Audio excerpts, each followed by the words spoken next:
However hard life can get or complicated, just put on your shoes and run. Welcome to StaffBuffalo's Pain Points Podcast. Hi, welcome to another episode of the Pain Points Podcast. I'm Lauren Lewis, and I'm here with Brittany Frey with Hays Frey Public Relations. Brittany, I'm so excited to have you on the show. Thank you so much. Thank you. Yes, and I heard you said no to a lot of podcasts before, so I'm so thankful you said yes and agreed to join us today. Well, I would do anything for you. Aw, you're the best. Yeah, Thank you. So I work in public relations, as you know, and I spend a lot of time training people for podcasts. And I've never been in this seat before, so we'll see. I know, you told me you're a little nervous, but there is nothing to be worried about. We're going to have an awesome conversation. And I just think, I always admire the work you do, not only professionally, but also in the community too, because I know you're very involved in the community and you have this amazing group around you of other amazing professionals. Thank you. So I want to dive into all of that today. But first, I'd love to start by having you just kind of tell me your story about your career in PR and communications and kind of how you started and got to where you are today. Sure. So I've spent my entire career in public relations. So almost 20 years. I started in an agency, and I tell anybody who's coming up in this career now, like, that's where you need to start. Don't get a corporate gig, get an agency job, and do the grind. Yeah. Work the 13 hours a day, do all the things. And I'm so grateful for that because it exposed me to a lot of people and a lot of situations. And it was just an experience that I've taken with me through every step of my career. So then, I've spent a fair amount of time in agencies. And then I went in-house. Oh, you did go in-house. Okay. Twice. And it was different, right? Like, I think it was actually, I had a really hard time, at least, my in-house experience. I worked with amazing people, but I was so used to this kind of breakneck agency speed that it was really difficult for me to transition to something that was a little bit more balanced, maybe. So, and I didn't have a team in either of these positions. Again, wonderful people. Just if you're looking at, your strengths as an individual, I don't think that was mine, right? So then I had a forced break in 2020 with COVID. So I was working for Buffalo Spree at the time, and I lost my job. And most of the company did. And I was like everybody else, like, what now, right? Right, what like, do I do? What do I do? I had 2 really little kids at home. Yeah. And I wasn't used to being home. So now I'm home. And that's such a shock, It was right? such a shock. Such a shock. And it's like, not even like, we could go and do fun things. Like, we were just home. Yeah. So that even... Were you going stir crazy? Yes, it was so hard. I mean, I can't tell you how many times I'm like, can we go to Florida? That's open, right? But no, it was really hard. And then I knew I wanted to get back into work. I was like, this isn't something, for me, that I wanted to stay home. And it was like nearly impossible, right? Yeah. So especially with a role like mine, public relations, like, well, what are you doing, right? Like, right. This isn't something that, anyone's looking to hire. Right, and it wasn't necessarily like a need to have job at that role at that time. 100%. There were other things that people were figuring out. Yes. But looking back, companies that had probably great PR through COVID, right, could really help them navigate that pandemic we were all living through. It was crisis communications 101. Exactly. It was, everything was changing every second. What you thought you could do in the morning changed by, the 12 o'clock update every day, right? Yes. Like, all of these things. Changing so quickly. So, I mean, it was crisis comms. Yeah. So then I decided to get into some contract work and start, seeing if I could do that. And I did. And I enjoyed it. I had a couple of clients. And I will forever be grateful to Lauren Melinda. She called me via LinkedIn. And she's like, we should know each other. And we met. Yes. And then she gave me a couple of projects, which I was really grateful for. Awesome. Not so much of that, I was lucky to be in a position where I didn't have to go quickly find a job, but I needed it for me. Like, I needed to work. I needed some separation from just being in it with little kids. Yes. And I love my children, but it was just... You needed something to do something for yourself. Your brain, your mind, your It's own just wellness so and mental hard. health. Yes. So the structure, the schedule, like just yes. having like that fulfillment from those things is a different side for me being fulfilled as a mom. And I know just from knowing you personally and from your Right. involvement, you are an amazing mom and very involved with your kids. Thank you. And I'm like, how does she balance this all? But Thank you. you do. And it's amazing. So, but Thanks. I know you are a driven, career-focused woman as well. Yeah. And so you need that side. Yeah, I've had the benefit of working for really smart people who have always just, I've been inspired by them. It was just hard work ethic. So yeah, so then I did some contract work, and then my now business partner, Oliver Hays, he and I have worked together on and off for 20 years. Yeah. So our first kind of time together was I was outside counsel working for First Niagara, and he was in-house. Oh, So okay. my boss and I supported First Niagara through all of their M&A.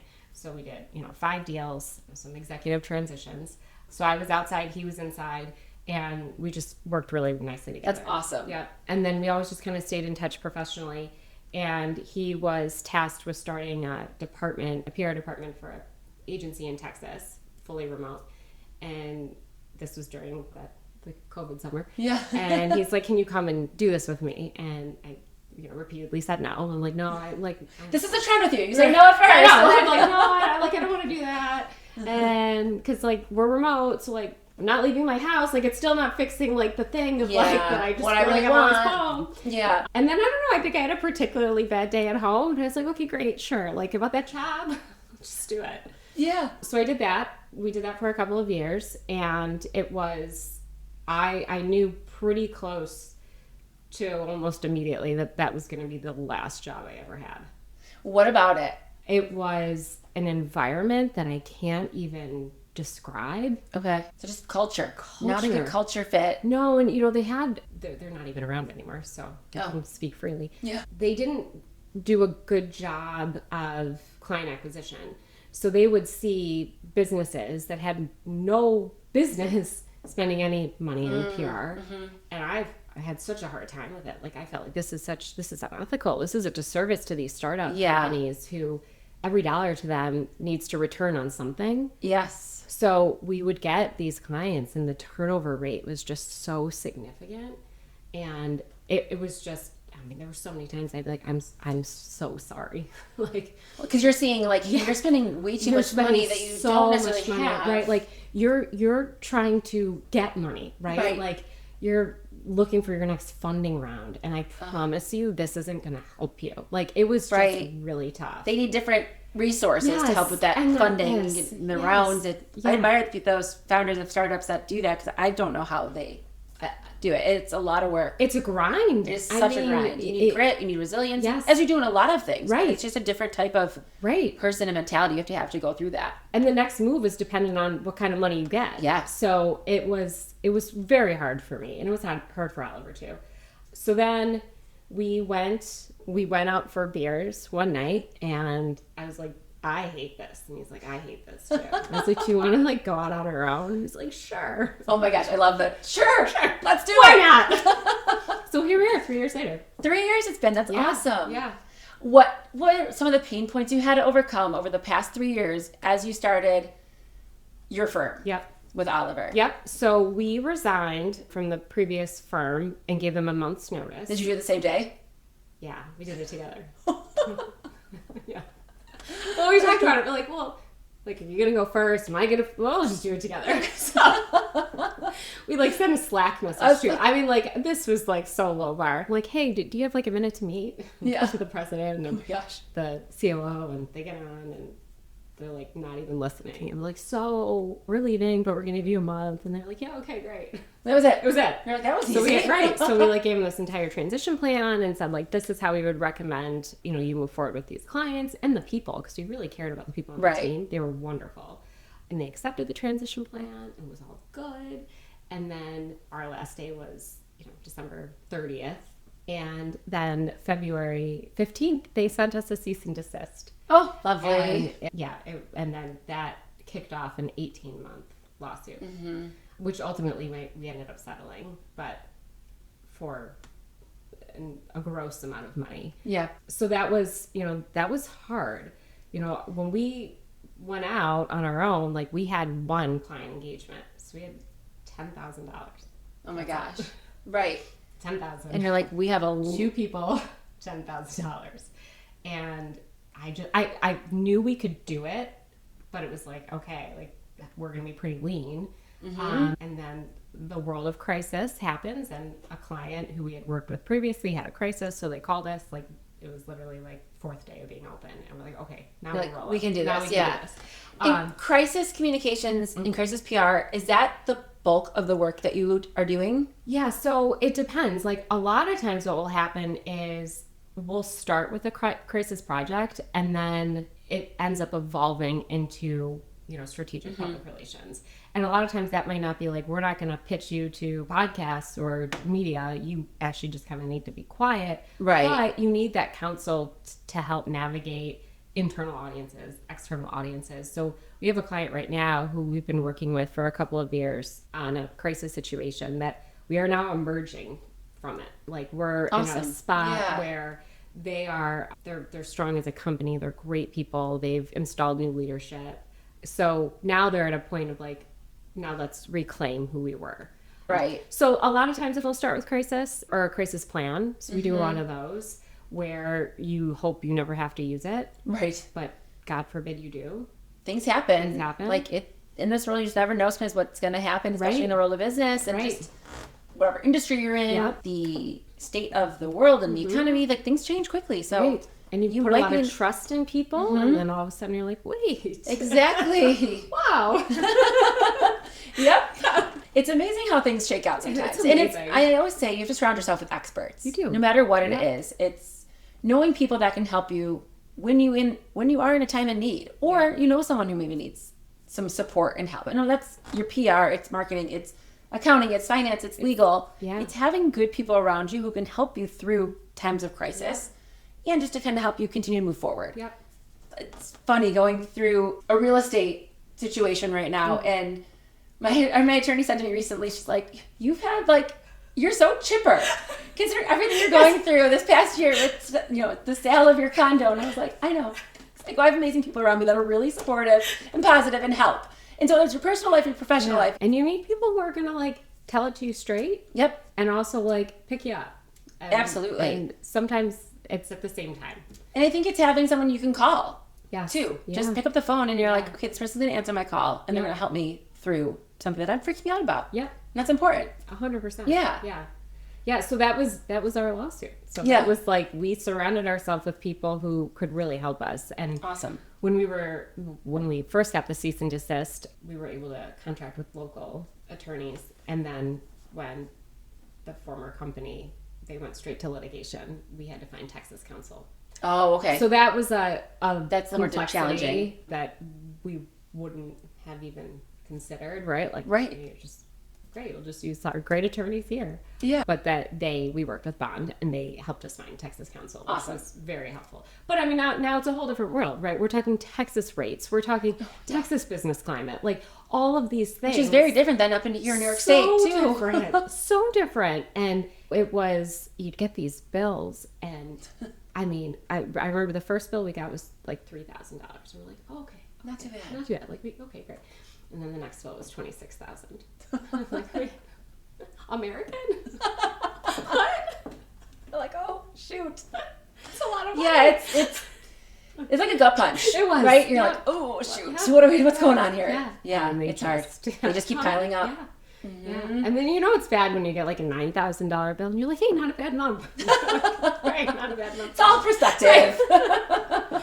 But yeah, so then we got to a point with this lawsuit where we tried to settle a couple of times, then we ended up hiring a mediator and talk about like having people around you. Mm-hmm. Like I was not settling. Like I was going to see this through, and because I felt like, I did not do the things that she said. Our attorneys agreed. Yeah. And then the mediator said, he's like, I'm going to tell you this. You're going to spend another $200,000 on legal fees to really have no idea what a jury is going to say. Right. It's like, and I've seen her performance. She's going to do well, and you're not going to do well. And I was like, okay. And you need that honesty. Yep. Like, okay. And you're like, okay, here we are. Let's just get this over with. Yep. Yep. So we agreed to a number that's being paid out over a few years because it's significant. Yeah. But I only settled if it didn't go under NDA. So it's like, I'm going to tell everybody. There you go. So, here I am. Now tell me about like your partnership with Oliver. Yeah. And how you two work together, because I know me and my business partner, Maggie, Yeah. like we have very different brains. We work well together. Yeah. But like she's operations and finance and I'm more sales and marketing and big picture. And what's your brain compared to what Oliver's brain is? It's 100% the same. So I'm business development. I love working with clients. Like that is where I feel fulfillment. He is operations. I have no idea if something happened to him. I have no idea how to get into anything, which is a terrible thing. You know what though? Like, Oliver probably has an SOP somewhere Yes, that you got can it. follow, Yes. because that's what Maggie has. So I can follow the trail. Hopefully, I'll find that SOP somehow, and I will figure it out. Or our attorneys have it. Yeah. So, but no, like we're really different, and literally everything. I mean, personally, we're very different. I mean, politically, we're very different. Like everything about us is very different, except the things that matter, and that is we always want to do the right thing for our client. Yes. And we've turned clients down because we just felt like, don't spend this money. Yeah. Not here. Right. Like, please don't. Right. You know, and there were times we really needed the client, but it just felt like we have to be different, you know, and I'd like to think other agencies do the same. And I have experience that they do, but that was our big thing was we are going to make sure that whoever joins us, you know, as a client or potential employee, that they feel supported, that they know that they made the right decision, Right. whatever that may be. So we're very much aligned on that. That's awesome. Yeah.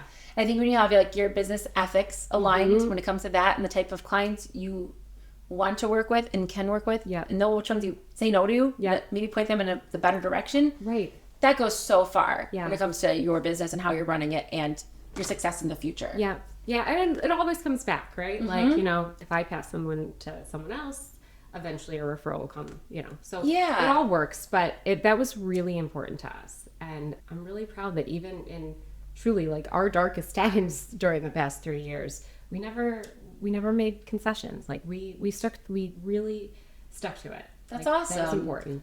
What are your goals? So now, and I kind of touched on this with you, like, so we're entering, I guess, third year, and we've doubled each year revenue. Awesome. Congrats. It's Thank huge. you. And this time going into next year, we have almost $1 million committed for the year, which is I'm really proud of. That's amazing. Like, really proud of. We want to have the best people for each individual project. I don't want to have a writer work on something just because they're a W-2 employee of mine. Right. I want the best writers. I want the best designers. I want the best of everything. And I will pay for it. Yeah. And we've been really lucky. So we work with Mike Luck, Chris Maldoni. They are incredible writers. And which was funny is like they each referred each other. Oh, nice. Yes. Which is a good thing. It's a great thing. Then you know it's like good people. Yes. They know they want to work with you. Yes. And Oliver, and that speaks volumes right there. Yeah. So every like couple months, I'm like, Mike, you're not leaving, right? No, it's okay. You pay your bills on time. But so we have, and I have PR help in the UK. So cool. So we have, quite a bit of support. They're not W-2 employees. Right. Sometimes I think, having the 1099, like Rolodex is super helpful because like you said, that way you can pull on people whose strengths really match with your clients and you're making sure they're getting the right person to help with whatever it is that they need. Right. It goes really far. Right. And as a small organization, it doesn't make sense necessarily to have full-time W-2 employees on the staff. Right. From a financial standpoint and work, and I'm sure your client work can really ebb and flow with what's needed. 100%. So like, I mean, sure, we have, clients locked in, right? But there's a 60-day clause. You can leave. Yep. You need to. We're lucky in that most of our clients are private equity backed. So they have, venture capital money. But at the same time, they have venture capitalists who are saying, this, you need to perform. And so as quickly as that money can come in, it can go out. It can go out really quick. That is something that like you just always think, right? Of, okay, we're doing really great, but it can change tomorrow. Yeah. So it never stop, prospecting, never stop having conversations. And I take someone's career like very, it's really important that if I bring you on, that we can guarantee something for you, and Right. that you're not going to be just a stopgap for whatever I need at the moment. Like, I want you to have a career. Yeah. So now we're at a point where we're thinking of, what does that look like? Are we ready to bring on someone full time, a more junior person? I am terrible at people development, like horrible. It's hard. It's really hard. Yeah. It's just not my strength. I love people. I will sit and have a conversation with anybody new or experienced in their career, whatever. When it comes to like having to coach you, I just can't do it. Yeah. And That's okay. He can. See, there you go. Yeah. Another reason why you're good business partners. Right. Yeah. Yeah. Managing people can be very challenging, and you're Really challenging. You want to make sure they're feeling fulfilled in their role, and you feel like you're providing them with a good opportunity, and they're satisfied from the work they're doing, the culture they're a part of. And sometimes it's hard, but like if someone's not the right culture fit, you're doing both sides a favor. If you're like, hey, this isn't working out, Yeah. like you're gonna be better off elsewhere. Yeah. Or we can't help you develop anymore. Right. You get to a certain point. Right. For us, we're a small group. There's only so much growth. And we've seen some of our people who are amazing, and we still keep in contact with them because we love them as part of our team. But we also were like, when they found an opportunity, we were sad to see them go, but we're also like, okay, this is a great next step for you in your career to continue to grow. Yeah. Like, we're happy for you. Like, we're staying in touch. Right. And it's been great. Right. And that is you in a nutshell. Like, you really are. You are wonderful with people. You are wonderful with helping people grow, and I've seen it. So, like, you should be proud of that. Oh, thank you. Yeah, it's Maggie has said something to one of our employees, one of our very dear employees who was leaving not so long ago, and she's like, as long as you're not running away from something and you're running towards something. And I was like, that hits the nail on the head when you say it that way. We want to make sure don't run away from us. Like, is it something we did? Right. We can fix it. Yeah. But like, you're running towards like that next step in your career, and you're excited for it, and it's a great opportunity to a great company. And we hope that like from the work we do and what our team's exposed to, they get a good feel for different types of companies and different types of cultures that are out there, where they can figure out what they want in the next step, what type of culture they want in an organization, what they're looking for, where they're going to be fulfilled, so that they are running towards the next step. That's such a great line. Yeah, isn't it awesome? I know, when she said that, I was like, that's great. Amazing. Yeah. I'm marking that down in my mind, and I'm not forgetting it. I think I've always run away. Now that I think of that, I think that's what I do. But you know what? You found your way. Not this time. Now, yeah. Oliver stuck with you. Sorry. At least for the next 3 years. No, you and Oliver are stuck together in a partnership with your firm. Yeah. What type of clients are your ideal clients? Yeah, so we do best if there is an internal communications department that we would work with. Mm-hmm. So, I don't want to say I primarily work in the tech space, but I've spent the last several years pretty much working exclusively in tech. So no one's here. We have one client here, Goodwill, Western New York. Oh, amazing organization. Amazing. Great people there too. And every time I leave meeting with Tom, the CEO, I think like, this is a wrong engagement. Like, I should be paying you. Oh, I learned so much. You leave fulfilled. Yes, okay. So there are only local clients. Wow, that's awesome. Yeah, we have a couple of nice partnerships here with smaller agencies where when they need PR, they can bring us on for a project, which was really helpful in the beginning because they Enrich Marketing is the company. Okay, yeah. They were really great, and then we've done some work with White Bike, and they're another one that's really great. So we've been really lucky to kind of team up with some boutique agencies, nice, to provide a service that they don't have to. Right, exactly. Their clients might need PR and communications, and they know who to call. Right, and it's perfect for us because we drop our rate, they handle all the billing, they handle all the administrative. Like, great, easy. We'll do the work. Yeah, that's a really nice partnership to have. Mm-hmm. Yeah. We partner with a couple other like smaller like solopreneurs, like recruiters. And we're like, hey, if like we need extra support, we partner with them. And vice versa for different jobs. If they like, hey, our client needs these jobs to be filled, we don't work on them. Right? Can you guys help us? Right? And we have that great partnership. Yeah, and it works really well. It works really well. Mm-hmm. Really well. And then there's trust and absolutely expertise, right? And I think it helps you to kind of like scale as you need to. Yep. Where maybe you don't need to hire. Maybe you're super busy right now. And you don't. Yeah. But you're like, I don't know, in 6 months, are we going to be this busy? Right. And you don't have to necessarily hire someone and then be like, oh, I feel the need of like, payroll but like, we don't have the business for that. But when you have an external partner, it really helps manage that. Yeah. Yeah. So I do a lot in tech. I work with a lot of SaaS companies, so software as a service, and I never would have thought that this is where I would have gone. Really? Yeah, I didn't know anything about technology, so But you figured it out. figured it out. But my clients are really smart. Yeah. They taught me along the way, and I'm a perfectionist to a fault. Truly to a fault. So it was like, okay, I'm going to listen to every IT podcast you can think of, read every trade journal, follow all these companies on LinkedIn, and just absorb it so that, I can speak as though I'm an internal employee. I think that's important. I always have said in the past, my past is sales. I did pharmaceutical sales, and I felt a lot of times people when you're in pharmaceutical sales or within a certain disease state within pharmaceutical sales, you got kind of like pigeonholed into that. They're like, well, you sold in that. You can't sell in this space. I'm like, but I can learn. I didn't know this before I sold in this state. And I'm like, I can learn. I feel like if you are that type of person who's willing to learn, be a sponge, take in as much information as you can around you, you can work in any industry. Right. Of course, there's some industries that are very specific, and it's that doesn't go always, as the case. But overall, you can learn. Even when I made the move from pharmaceutical sales to recruiting, people were like, how'd you do that? I was like, it's the same thing. Right. It's understanding problems. It's providing solutions. It's listening to people. It's talking. It's connecting. It's building relationships and establishing rapport. It's right. The only difference is the product. It's the product. That's it. Yes, exactly. And you learn. Yeah. You learn a lot. And it's fun. For me, it's fun to learn different industries and different sides of things. And it's a new challenge as well. Yeah, and it keeps you, it keeps you sharp, which I think is something for me that's really important. And also, you just have to diversify because tech can be great or tech can be terrible. And we've seen quite a few shifts even in the last, year or so. So I just don't bank on any one category. Right. What are the other industries that you and Oliver work in? So we do a fair amount of professional services too. So, like your firm, accountants, lawyers. We'll do projects for law firms if there's, a crisis situation.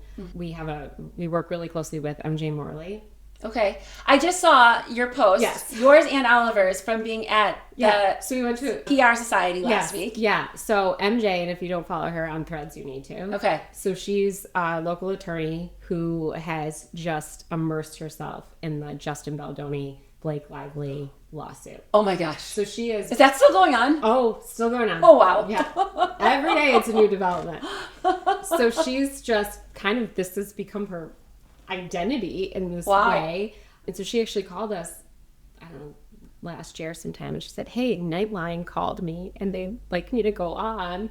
They're going to fly me to New York because they want me to talk on this lawsuit. She's like, can you train us? And she's like, can you help? Sure. Yeah. And there you go. That's that phone call. She called you and hey. Yeah. And, we did a media training, gave her talking points. She didn't need either. She was great. Yeah. But so now it's just nice though. It's nice to have that support in the media training and the talking points, because even if you don't feel you need them, it's like a security blanket. Right. You have it there because if you're not used to going on the news like that, you might stumble. So being trained is so helpful. So helpful. And it just makes you feel that much more confident. Right. Exactly. Like it's just preparation. Mm-hmm. Yep. Like you're prepared for anything. Yep. So she did really well. Good. And then we're going to be like a traveling trio of these. She's always going to find like a high profile case, and then we'll talk to it from the PR perspective, and she'll talk about the legal perspective. I love that. Yeah, so that's really kind of creating your own little like brand and niche. Yeah. There's always going to be a high profile case. Always. Yes. They just keep happening. They just keep happening. So it's actually like, have your pick. And I remember when you and I talked in the spring, you had said something about that case and how it really did set a precedence. Yes. For media. Yes.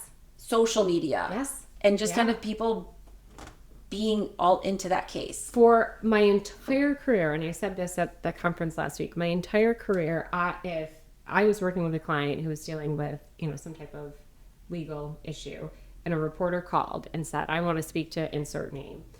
No. The answer would be no. Mm-hmm. I would send over a prepared statement, where we trust the courts, whatever it is, and then off you go. The Baldoni Lively kind of situation has changed the game for that. And I now, I will put someone on I'll coach them. Yeah. And I know they can do it. And a lot of times it's actually just convincing the attorneys that please allow this. Okay. And right. because they don't want to, right? Right. And I understand, right? Like they're trying to mitigate risk. And I'm like, here, go sit down with a reporter. Don't you think it adds a bit of credibility, though? It does. If and when Someone you do. else is going to tell your story, right? Right. If you don't tell it yourself, Right. someone's going to tell it, and who knows if they're going to get it right. Right. And the last thing you want is, insert name, decline to comment. Right? So then there's the presumption of guilt. Right. So that, I think, for me, that was everything lively that really kind of changed it. And even when you look at that legal filings, that nobody would ever look at the legal filings. But, Baldoni wrote for the public. So all of his documents were like, we never wanted to be in this situation. Right. It's like, that's not how you write that. Where Lively wrote for the courts, right? So she took a more, traditional legal approach. But yeah, so that case has changed entirely how I operate under crisis comms with legal issues. It's just fascinating. You take a high profile case like celebrities, and now it's changed and trickled down to Local. everything single person who baby is going through some sort of case that's going to get publicized. Yeah. And I think we're a world that loves controversy, big or small. Yeah. So that's never going to go away. So you have to be able to, comfortably tell your narrative. And I think a lot of it is because we are all so immersed in news, social media. So it's not even that your news is coming from the big networks anymore. It is coming from influencers on social media, even just the clips that certain news outlets are putting out. Like that's how people are getting their news. So everyone's following so much more. You're not sitting home watching the nightly news at 6 p.m. anymore. No, that's not a thing. And you are following news that you align with, right? Right. So You're choosing, right? You have now you have choice, which wasn't the case. Even I'm not even old, but even when I started in this business and for the last first 15 years, you were pitching broadcast news, right? So right. That 6 p.m. spot or the headline above the fold in the newspaper, which is still those are still viable opportunities and good opportunities, but it's totally changed. And you could probably say within the last 5 years, it's 100%. Really changed. Yeah. Yep. It's wild. It's probably interesting to see where it's going to go. In the next 5 years, it's probably going to change even more so. And I think, it's this PR in particular, I feel has gotten a lot harder in terms of, especially earned media and pitching and securing. There are less journalists. Right. Most journalists now are freelance and have a number of bylines. Newsrooms are small. They're very lean. Very lean. And podcasts are plentiful. But not every podcast is a good podcast. Most are not, right? So, absolutely. And you know the work that this goes into it. Absolutely. So it's a lot of it is actually just weeding things out. Yeah, and I think, again with podcasts, you choose what you listen to. Right. So you choose. There's plenty of news podcasts out there. Right. Every journalist has their own podcast. You choose which ones you want to listen to. So you're only getting fed information from that source. Right. That you want. That you align with, like you said earlier. So it really is changing. It's totally changing. How we're consuming information. Yep. And then how it's affecting companies or people and public relations and crisis communications that's needed. Right. Where do you see it changing in the next few years? The industry or news in general? I guess the industry, PR and maybe your role with working with clients too. So I think it's going to continue to be lean on the news side and PR. But one thing that we heard last week at the conference we went to, and I will carry it with me forever, is all roads lead to communications. So whatever you're doing as an organization, you are looking for, funding, you are going through workforce reductions, you are launching a new product, you are, expanding, whatever. Communications is at the heart of that, right? Yeah. So I'm excited that is where I've chosen to spend my career. I think transparent communications is important, and I think with AI it's going to be even more important. So I think, AI is wonderful. I use it all the time. Yeah. I don't use it for writing because my career is in this, Yes. right? Like, you don't want that taken over by. no, and I think, we don't want to lose tonality, and we don't want to lose that personalization that comes from the pen, right? Yeah. But I think companies will get leaner. They will lean into tools that can create efficiencies and optimize, and they should, right? Absolutely. You have to. You have to.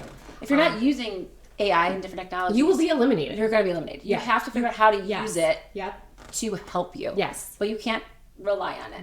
Right. And that's, that I use it for, I need a obscure source for this, right? And Yeah. then it, spits it out in 2 seconds, where a year ago that would have taken me 8 hours, right? You're working much more efficiently. Much more efficiently, which is on the benefit of the client. And I was going to say that. It Yeah. helps your clients so Yeah. much more too. Yeah. Absolutely. It's very interesting to kind of see where the world's come and where it's gone. When you went into public relations, did you study communications in college and No, PR? not really. No? So I was in marketing. Okay. And I was going to be a journalist. Yeah. So I was like, sure, right. And then I wanted to live in New York, and my junior year going into senior year of college, I interned in New York for a summer. And my parents, God love them, they're like, yeah, fine. Like sure, go. Get this out of your system, Brittany. Get it out. Like, we're not paying for you to live since we're subsidizing your entire world in Buffalo. Oh my gosh. But, Yeah. You want to go do this? Go do this. So I found a guy who went to UB and literally cold called him. I was Wow. like, hey, John, my name's Brittany. I, studying journalism and marketing at UB, and I see you work for Citigroup. Could I intern with you? And he's like, yeah, sure. Oh my gosh. It's like the easiest thing Good ever. for you. Yeah, and I was like, and I have to get paid because my parents aren't going to pay me. And he's like, yeah, no problem. Good thing you called Citigroup. Right, I know. No one's I'm a small picked, PR firm. I was like, who has money? So I lived in New York for, a summer, and Did you like it? no. Yeah. Yep. So I went think to my college parents in were New right. York. Oh my gosh. Yeah. I went to college in New York and I interned in PR. Okay. Wild. Yeah. You probably didn't get paid.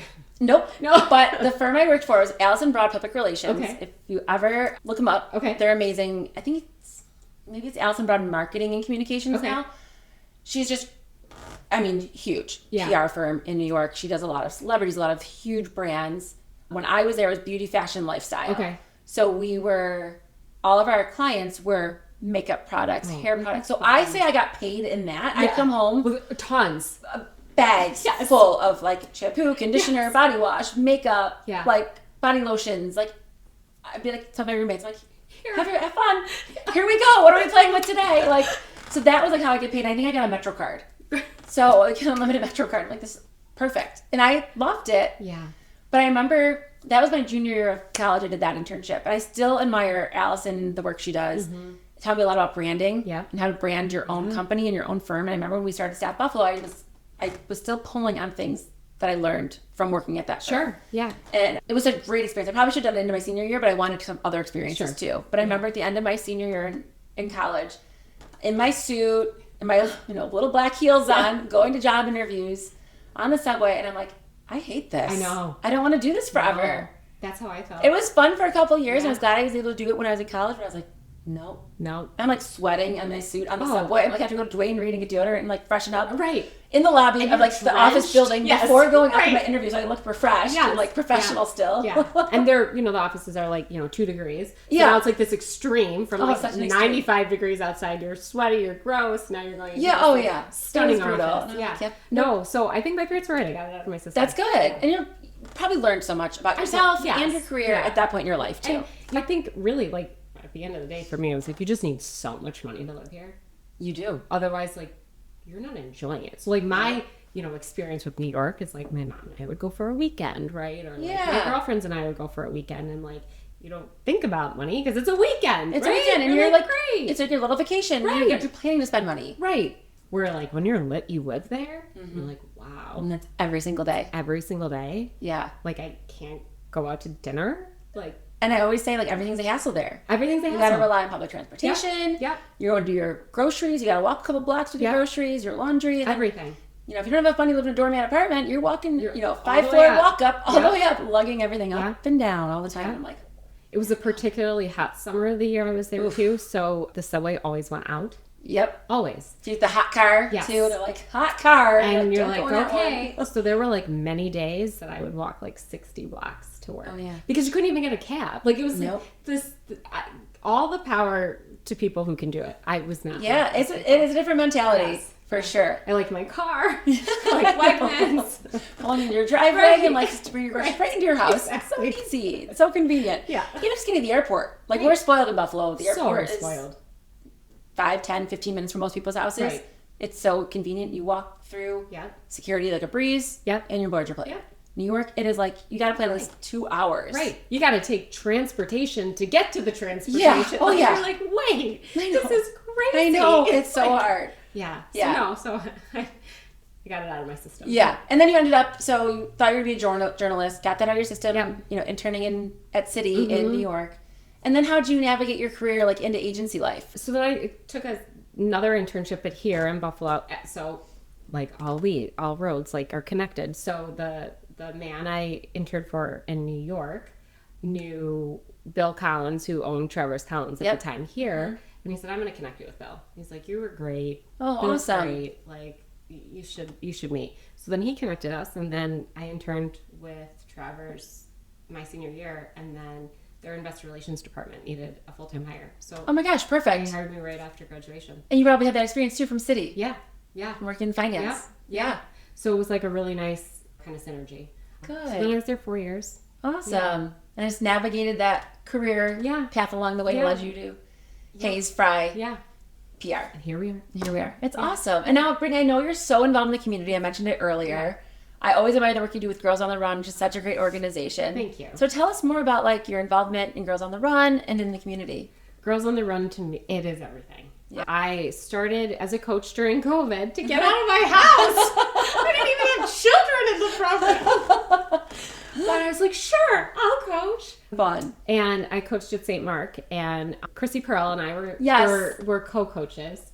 She will be a guest on the podcast in the next couple of weeks. She's gonna be the best guest. We didn't particularly love that coaching environment because it was COVID. Yeah. You couldn't go in the building, and it was spring in Buffalo, which is not real. So it's so winter. tough. Like, Yeah. it was tough, but I left my house. Yeah. So then I just kind of stayed involved with the organization a little bit here and there, and then I was appointed to the board 4 years ago. Awesome. And now I'm coaching again. So my daughters go to St. Greg's, and St. Greg's had always had a team, and then for the last number of years they didn't, because you need volunteer coaches, and it's a commitment, and it's a weird time of day. Yeah. So not if you have a traditional job, 2 to 3:30 Oh my gosh. on a Monday is It's impossible. really hard to get people Right. out of work to do right. that. Like yeah. because you're taking a half day then, right? Right. Like so we rely on volunteers to be able to do the program, because without them we can't do it. So we are in pretty much, I think we're in 70 schools this season, all over. So Erie County. Wow. Yeah, There's up to Chinook- 70 schools now? Yeah. That's Yeah. amazing. And we have a lot of schools who are full aid. So, and I'm really proud of that. And with their tuition that we cover, they get brand new sneakers. And a lot of these kids have never had a pair of brand Oh new my sneakers. gosh. Wow, that's super impactful Yeah. and can be life-changing for some of these kids, because if you don't have a pair of sneakers, like Yeah. it just affects Everything. feet are cold, Right. you're having trouble Right. walking, Right. it affects your, especially as like young girls are growing and developing, Yeah. having a good pair of sneakers, it's going to help them get their stride, Yeah. their gait, like Everything. Yeah. support And muscles. we get to choose them too, which is like that's Wow. So we have a nice partnership with Adidas. So Adidas, gets a reduced rate, but Amazing. it's really nice. Yeah. But yeah, I this will be, so our 5K is tomorrow. So the girls train all for 8 weeks to run a 5K at the end. Oh my gosh, I love it. And how they start off to where they end, I'm so proud. So this will be my 15th 5K. And I always say this, like, I'm not going to cry. I know exactly what to expect. Everybody runs, like, right? And Yeah. it's like, I am 2 seconds into this and I'm crying, and I'm not a person who cries. But you see these girls push themselves. And there was one time last year in the fall 5K, there was a dad pushing his daughter in a wheelchair. Oh. And she got to the finish line and she got up and she crossed it. Oh. And we had Give a chills. state trooper there who medaled her. And that to me was like, that's this program. That's what it's about. Like, absolutely. It's not about running. No. It's an outlet. It's about like, I can do this for me. Yes. So, and I see the cheering and support and the camaraderie that is built amongst young girls through this program, and they get the confidence. They need it. Yes. I wouldn't want to be a young girl now. No. We didn't have cell phones. No. Like social media, cell phones. No. When the day was done from school, you just went home. Yeah. Right? You played or you read or did sports or whatever, but like that was it. Now it's like this constant, and I don't mean to sound archaic because we're not, but I'm so grateful I didn't have that. Absolutely. I know.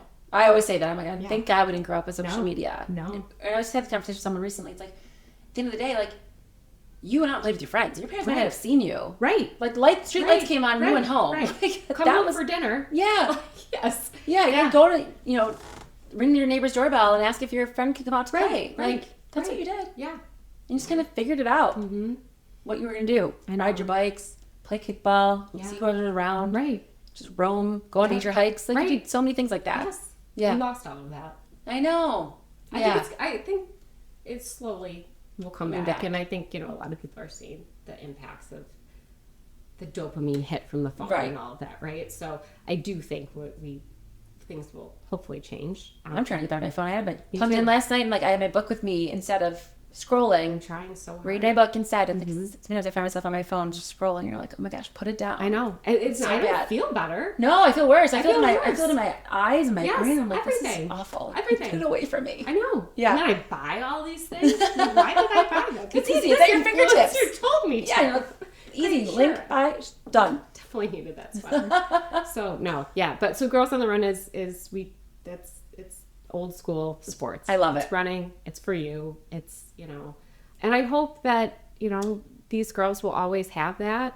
I told them the first day of practice, and I mentioned it a million times throughout, you just need a pair of shoes. That's it. Yeah. Like, however hard life can get or complicated, just put on your damn shoes and run. Yeah. That's it.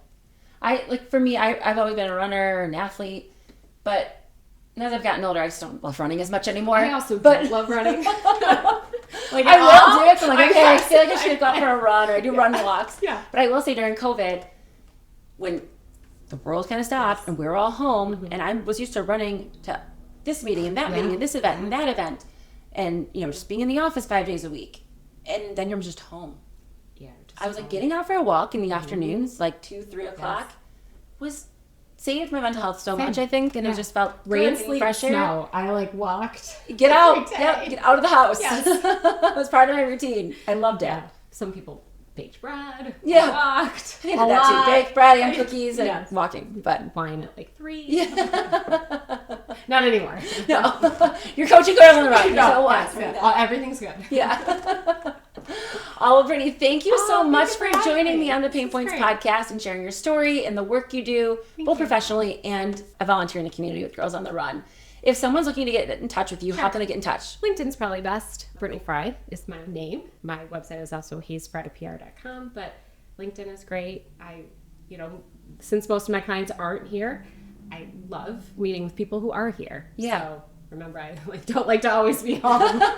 This is the theme. So you can get Brittany out for coffee or lunch, meet up. Yeah. You're going to say yes. Yes, I'm going to say yes. Yeah. Most likely. Yeah. But thank you, Lauren. Yeah. I really appreciate it. No, this is a fun conversation. Yeah. Thank you so much for joining us, and thank you for tuning into the Pain Points podcast. Thanks for tuning in to today's episode of the Pain Points podcast. If you enjoyed what you heard, be sure to follow us so you never miss out on future episodes.